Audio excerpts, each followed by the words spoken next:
প্রিয় দর্শক শ্রোতা, আজ সোমবার 1 সেপ্টেম্বর 2025 খ্রিস্টাব্দ, 17 ভাদ্র 1432 বাংলা, 7 রবিউল আউয়াল 1447 হিজরি। সংবাদপত্র শিরোনাম পাঠের শুরুতেই যুগান্তর পত্রিকা। যুগান্তর পত্রিকায় শিরোনাম করা হয়েছে, বিকল্প ভাবলে গভীর বিপদ, ফেব্রুয়ারিতে ইতিহাসের সেরা নির্বাচন। গতকাল রবিবার বিএনপি, জামাতে ইসলামী ও জাতীয় নাগরিক পার্টি এনসিপির সঙ্গে পৃথক বৈঠকে এ বার্তা দিয়েছেন অন্তর্বর্তী সরকারের প্রধান উপদেষ্টা অধ্যাপক ডক্টর মোহাম্মদ ইউনূস। বলছেন, আগামী বছরের ফেব্রুয়ারির প্রথমার্ধেই একটি অবাধ, সুষ্ঠু, উৎসবমুখর পরিবেশে নির্বাচন হবে। নির্বাচন ছাড়া কোনো বিকল্প নেই। কেউ যদি নির্বাচনের বিকল্প নিয়ে ভাবেন, সেটা হবে জাতির জন্য গভীর বিপজ্জনক। ফেব্রুয়ারিতেই ইতিহাসের সেরা নির্বাচন, তিন দলকে প্রধান উপদেষ্টার বার্তা, পেছানোর সুযোগ নেই, ঘোষিত সময়েই নির্বাচন, বলছেন মির্জা ফখরুল ইসলাম আলমগীর। জাতীয় পার্টির কার্যক্রম স্থগিত চায় জামাত ও এনসিপি। চট্টগ্রাম বিশ্ববিদ্যালয়ের শিক্ষার্থীদের সঙ্গে মারমুখী জোবরা গ্রামের বাসিন্দারা, রোববার দুপুরে তোলা ছবি। চট্টগ্রাম বিশ্ববিদ্যালয়ের শিক্ষার্থীদের সঙ্গে এলাকাবাসীর সংঘর্ষ, হামলায় গ্রামবাসীর আড়ালে নিষিদ্ধ ছাত্রলীগ। বিশ্ববিদ্যালয় ও আশপাশের এলাকায় আজ মধ্যরাত পর্যন্ত 144 ধারা বলবৎ। উপাচার্য, প্রক্টর সহ আহত 2 শতাধিক। আজ সব পরীক্ষা স্থগিত। ছাদ থেকে ফেলে দেওয়া হয় শিক্ষার্থীদের। অসহায়ত্বের কথা তুলে ধরে কাঁদলেন উপাচার্য। চট্টগ্রাম বিশ্ববিদ্যালয়ের শিক্ষার্থীদের ওপর নারকীয় হামলায় প্রশাসনের অসহায়ত্বের কথা তুলে ধরে সাংবাদিকদের সামনে কাঁদলেন উপাচার্য প্রশাসন অধ্যাপক ডক্টর কামাল উদ্দিন। তিনি বলেন, ছাত্রলীগের বড় বড় ক্যাডাররা এখানে ঢুকে হেলমেট পরে ছাত্রদের মারধর করছে। পুলিশ নেই, কোনো কিছু নেই। আমরা অনেকের সঙ্গে কথা বলেছি, স্বরাষ্ট্র উপদেষ্টার সঙ্গে কথা বলেছি, প্রধান উপদেষ্টার দপ্তরে কথা বলেছি। 2 ঘন্টা চলে গেছে, এখনো এখানে কেউ আসেনি। তিনি শিক্ষার্থী ও এলাকাবাসীকে শান্ত থাকার অনুরোধ জানান। রোববার বেলা 3টার দিকে সবির মেডিকেল সেন্টারের গ্রাউন্ড ফ্লোরে কান্নারত অবস্থায় তিনি সাংবাদিকদের বলেন, আমাদের শিক্ষক ও ছাত্রদের তারা মেরেছে। আমার ছাত্ররা সবচেয়ে বেশি আহত, তাদের মেরে মেরে ফেলে দিচ্ছে, ছাত্রদের দা দিয়ে কোপাচ্ছে। তিনি বলেন, আমার হাত দুটো তারা চাপ দিয়ে ধরেছিল। আমাদের প্রক্টর আহত, আমাদের প্রভিসি আহত। আমাদের ছাত্রদের উদ্ধার করতে বলেন, আমরা মেডিকেলে জায়গা দিতে পারছি না। চিটাগাং মেডিকেলে 4-5টা গাড়ি পাঠিয়েছি, সেখানে 5 শতাধিক শিক্ষার্থী আহত আছে। টার্গেট, দেশে অরাজক পরিস্থিতি সৃষ্টি, গুজব তৈরির কারখানা আওয়ামী সিআরআই। পরিচালিত হচ্ছে দিল্লি থেকে। নতুন দায়িত্বে সায়েম ওয়াজেদ পুতুল। অন্তর্বর্তী সরকার বিএনপি, জামাতে ইসলামী এবং এনসিপির বিরুদ্ধে একের পর এক সাইবার আক্রমণের পেছনে কাজ করছে আওয়ামী লীগের centre for research and innovation. আক্রমণ থেকে রেহাই পাচ্ছেন না শীর্ষ রাজনীতিবিদ, উপদেষ্টা, সামরিক বেসামরিক আমলা সহ জুলাই গণ অভ্যুত্থানের পক্ষে থাকা সমাজের গুরুত্বপূর্ণ ব্যক্তিরা।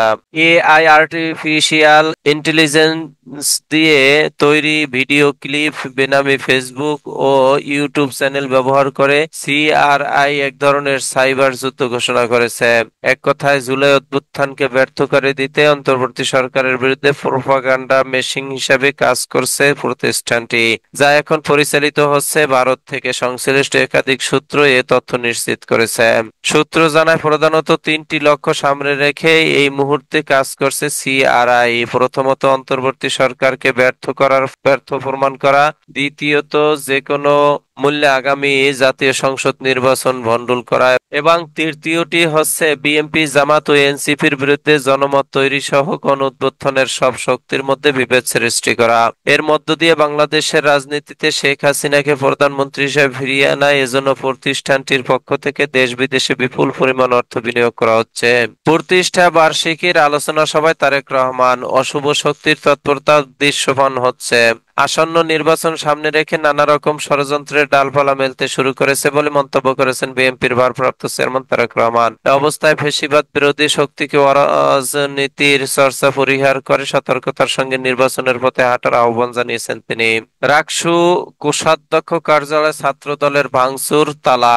রাজশাহী বিশ্ববিদ্যালয়ের কেন্দ্রীয় ছাত্র সংসদ রাকসু নির্বাচনে প্রথম বর্ষের শিক্ষার্থীদের ভোটার করার দাবিতে কোষাধ্যক্ষের কার্যালয়ে ভাঙচুর করে তালা দিয়েছে ছাত্রদল শাখা ছাত্রদল। তাদের বাধার কারণে রোববার শেষ দিনের মনোনয়ন ফরম বিতরণ শুরু হয়েছে 5 ঘন্টা পর। এর আগে ফরম সংগ্রহ করতে গেলে সাধারণ শিক্ষার্থী, সাবেক সমন্বয়ক ও ছাত্র শিবিরের সঙ্গে ছাত্রদল নেতাকর্মীদের দফায় দফায় ধাক্কাধাক্কি হয়। এতে এক সাংবাদিক সহ বিভিন্ন পক্ষের অন্তত 10 জন আহত হয়েছেন। 47তম প্রতিষ্ঠা বার্ষিকী আজ, যেখানে দাঁড়িয়ে বিএনপি এখন ভিন্ন চ্যালেঞ্জ, ফ্যাসিবাদ বিরোধী সব দলের অংশগ্রহণে সুষ্ঠু গ্রহণযোগ্য নির্বাচন, ভোট বানচালের ষড়যন্ত্র মোকাবিলা। নানা ঘাত প্রতিঘাতের মধ্য দিয়ে 47তম পাড়ি দিল বিএনপি। প্রতিষ্ঠার পর থেকে 4বার রাষ্ট্র ক্ষমতায় গেলেও বাকি সময় নানা সংকট মোকাবিলা করেছে দলটি। ছাত্র জনতার অভ্যুত্থানে আওয়ামী লীগ সরকারের পতনের পর সুসময় এখন ভিন্ন চ্যালেঞ্জের মুখে। ফ্যাসিবাদ বিরোধী সব দলের অংশগ্রহণে সুষ্ঠু গ্রহণযোগ্য নির্বাচন, ভোট বানচালের ষড়যন্ত্র মোকাবিলা এবং নেতা কর্মীদের নিয়ন্ত্রণ, দলকে ঐক্যবদ্ধ রেখে একক প্রার্থী ঠিক করা দলটির সামনে বড় চ্যালেঞ্জ। এসব ক্ষেত্রে সফল না হলে সমস্যার মুখে পড়তে পারে দেশের বৃহত্তম রাজনৈতিক দলটি।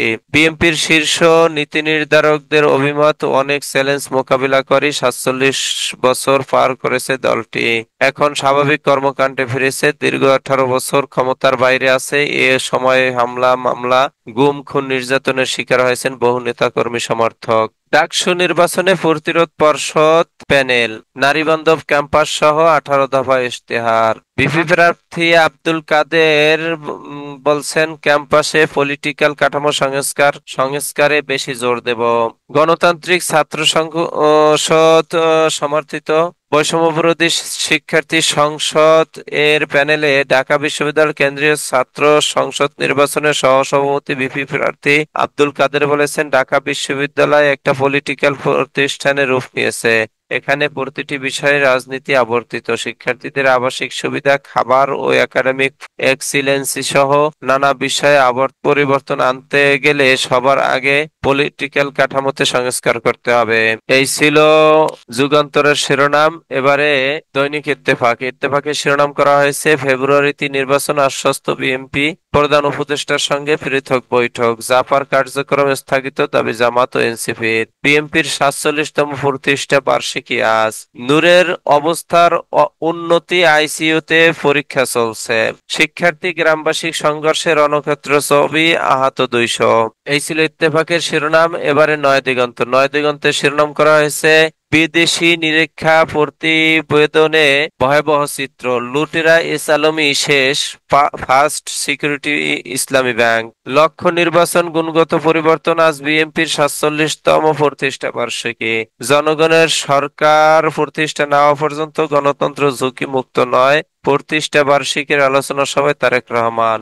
পরিস্থিতি নিয়ে বার্তা বিনিময়, জাপা নিষিদ্ধের নতুন সমীকরণ, প্রধান উপদেষ্টার সাথে বিএনপি, জামাত, এনসিপির বৈঠক। ছবিতে গ্রামবাসীর নামে শিক্ষার্থীদের ওপর নজিরবিহীন হামলা, 2 প্রভিসি প্রক্টর সহ শিক্ষার্থী আহত। সাইবার বুলিং এর বিরুদ্ধে সরব প্রার্থীরা, প্রশাসনও বসে নেই। ডাকসু নির্বাচনে ফরহাদের প্রার্থিতা চ্যালেঞ্জ করে রিট। দিনব্যাপী উত্তাল রাজশাহী বিশ্ববিদ্যালয় রাকসু কার্যালয় ভাঙচুর, প্রতিবাদে মুখোমুখি শিক্ষার্থী ছাত্রদল। দেশ নীল নকশার নির্বাচনের দিকে যাচ্ছে কিনা জনমনে প্রশ্ন তৈরি হয়েছে, ডক্টর তাহের বলছেন। সংবিধান ফ্যাসিবাদের ম্যানুয়ালে পরিণত হয়েছে, সাক্ষাৎকারে ব্যারিস্টার নজিবুর রহমান বলছেন। এই ছিল নয়াদিগন্তের শিরোনাম। এবারে দৈনিক জনতার শিরোনাম করা হয়েছে, ছবিতে সংঘর্ষে আহত 1.5 শতাধিক। 123 সংগঠন 1604 বার অবরোধ করেছে, স্বরাষ্ট্র উপদেষ্টা বলছেন। বিএনপি নেতাদের সঙ্গে বৈঠক করেছেন প্রধান উপদেষ্টা। 100 সংরক্ষিত সংসদীয় আসনে সরাসরি ভোটে নারী প্রতিনিধিত্ব বাড়ানোর প্রস্তাব, নারীর রাজনৈতিক অধিকার ফোরাম বলছেন। দেশে মোট ভোটার 12,63,00,000, ইসি সচিব বলছেন। ব্যবহার অনুপযোগী ভোট কেন্দ্র সংস্কারে লাগবে 110 কোটি টাকা। নূর ভালো আছেন, তবে ব্যথা আছে, ডামেক পরিচালক বলছেন। নূরের শারীরিক অবস্থার খোঁজ নিলেন রাষ্ট্রপতি। পলিথিনের চেয়ে পাটের ব্যাগে বেশি কর্মসংস্থান হবে, বাণিজ্য উপদেষ্টা বলছেন।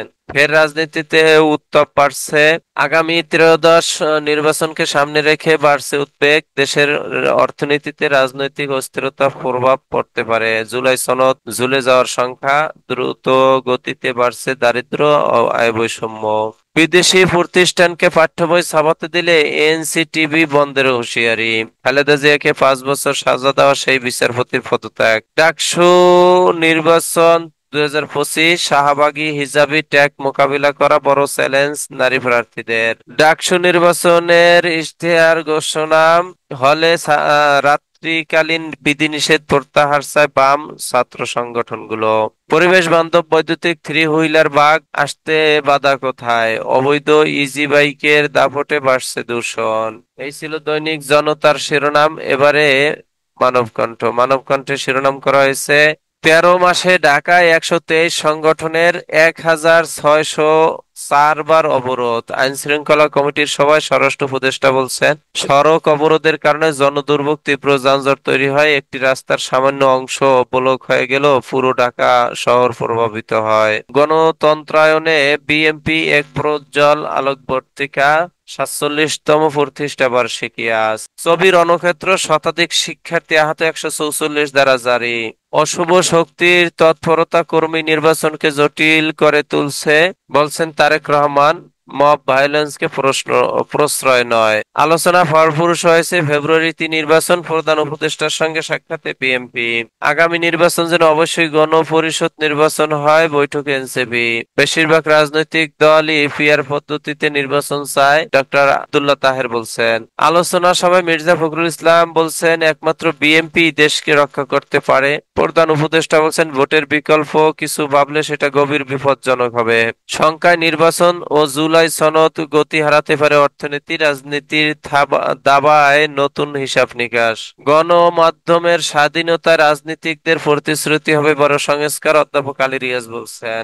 মানবকণ্ঠের শেষ পাতায় আসিফ মাহমুদ বলছেন, আওয়ামী লীগের আমলেও কোনো দলীয় প্রধানের উপর হামলা হয়নি। গণ অধিকার পরিষদের সভাপতি ডাকসুর সাবেক ভিপি নুরুল হক নূরের উপর হামলা প্রসঙ্গে যুব ক্রীড়া উপদেষ্টা আসিফ মাহমুদ সজীব ভুঁইয়া বলেছেন, আওয়ামী লীগের আমলেও একটা রাজনৈতিক দলের প্রধানের উপর হামলা হয়নি। নূরের উপর হামলার ঘটনায় একটি শক্তিশালী তদন্ত কমিটি গঠন করা হয়েছে। যারা এর সঙ্গে জড়িত তাদের বিচার হবে। গতকাল রবিবার নুরুল হক নূরকে দেখতে ঢাকা মেডিকেল কলেজ হাসপাতালে যাওয়ার পর এক সংবাদ সম্মেলনে তিনি এমন মন্তব্য করেন। এই ছিল মানবকণ্ঠের শিরোনাম। এরই মাঝে শেষ হলো আজকে পত্রিকা পাঠের সময়। আপনারা সকলেই ভালো থাকবেন, আল্লাহ ভালো রাখুক এই প্রত্যাশা কামনা করে শেষ করছি। আসসালামু আলাইকুম রহমতুল্লাহ।